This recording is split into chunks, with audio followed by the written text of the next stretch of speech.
Hello and welcome to the CDO Magazine interview series. I'm Mudit Gupta. I'm a partner with Ernst& Young, also known as EY, and I'm within the financial services team, and I run the analytics and AI practice for financial services business.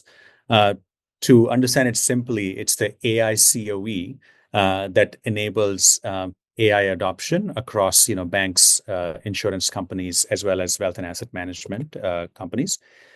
Today, I have a pleasure of speaking with Cindy Tu. She's a director of IT and Data Audit at Discover Financial. And Cindy, could you share a bit about yourself and your role at Discover Financial, please? Yeah, absolutely. Thank you, Mudit.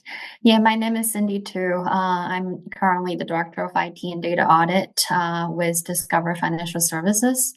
I'm managing the IT and Data Governance Audit portfolio.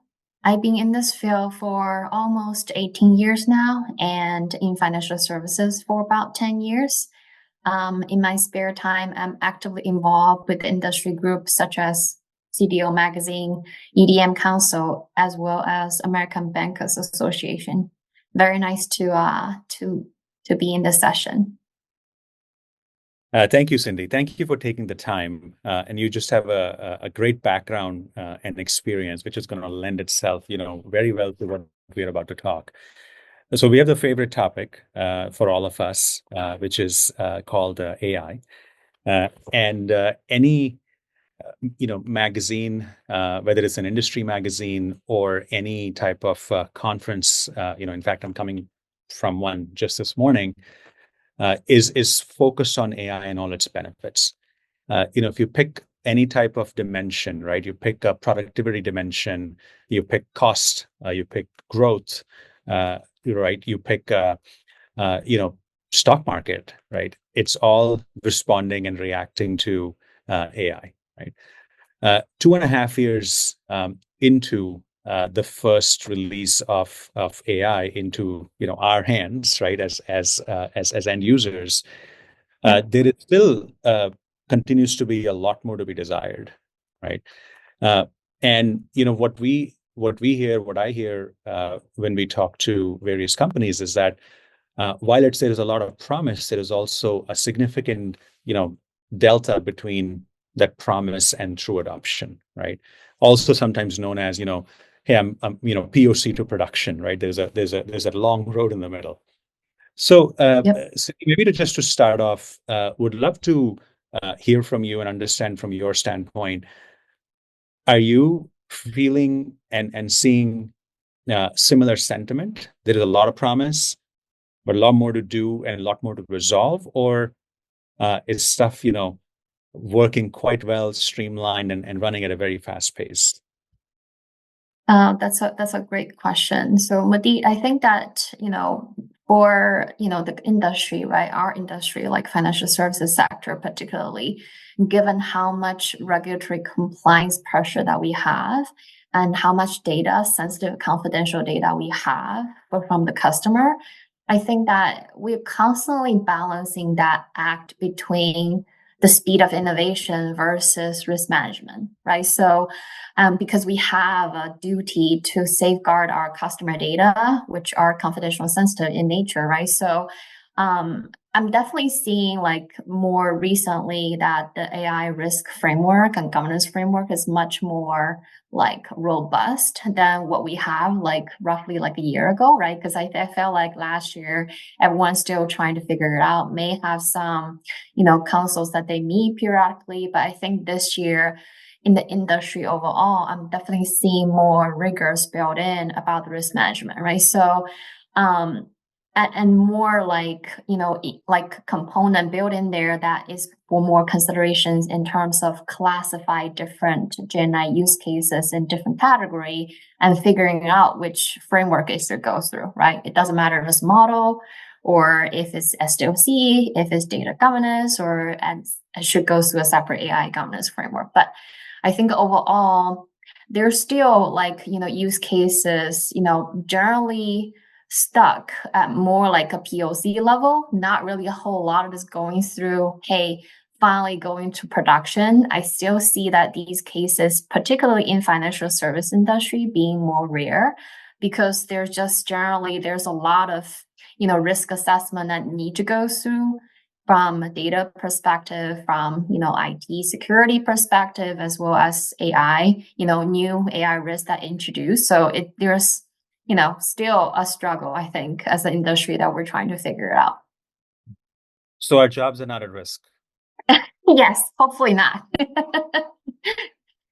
You touched on a few things which are at the heart of this issue, and I want to just double click on a couple of those items, if that's okay with you. You Yep. mentioned data, and then you mentioned governance and risk management. So let's start with data, right? Yep. So there is this uh, you know metric or data point out there, right? For $1 of AI, effort that you have to make, there is probably like $10 worth of effort you have to make on the data side, right? And it can't be like more true when you're talking about AI, but to your point, there is a lot of regulation, there is a lot of policy adherence that we have to go through in financial services before you can sort of make your data available. Mhm. So are there best practices that financial institutions like yourself and your peers, right, that should be considering to essentially make progress, right? Maybe not necessarily stall progress, but at a minimum be able to accelerate their progress and adoption. Yeah, you hit a really valid point because foundation of any AI implementation is really that to have the complete, timely, and high quality data, right? And that's why in the industry we always have a saying that data governance is the foundation of AI governance, right? So you have to figure out how to clean up your data and make them available in the places that where you need them, right? And make sure that the data is of high quality as well. So I would recommend in like GenAI adoptions, right? Having your data governance foundation nailed out, right?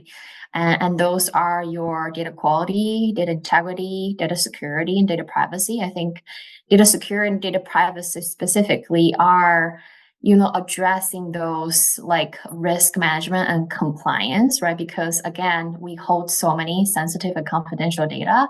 We have a duty to safeguard these, right? And then like the data quality and data integrity, making sure that as the data is flowing through system A to system B, it has the complete and accurate data so that it can get to wherever. It doesn't matter if it's financial reporting or board reporting or regulatory reporting, or you are using it to make a business decision. You always need to make sure that the data is of high quality.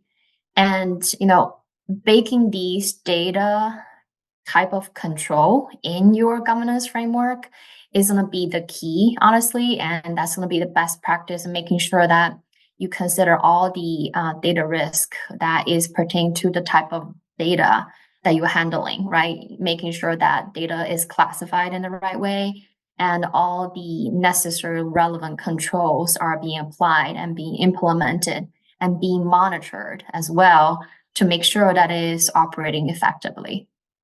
Yeah, that sounds like return of PCBS 239. But applied to certainly AI in this case, right? And it's interesting how some of the most fundamental principles, right, then reemerge and become really important and key to success of any new technology, right? But you mentioned Yep. like data and security and certainly quality, right? One of the most commonly asked question, right, when we're talking to anybody about AI, and the first question that comes back, the most common one is, are you going to use my data to train the LLM? And I'm not really sure if I'm comfortable with that because, for obvious reasons.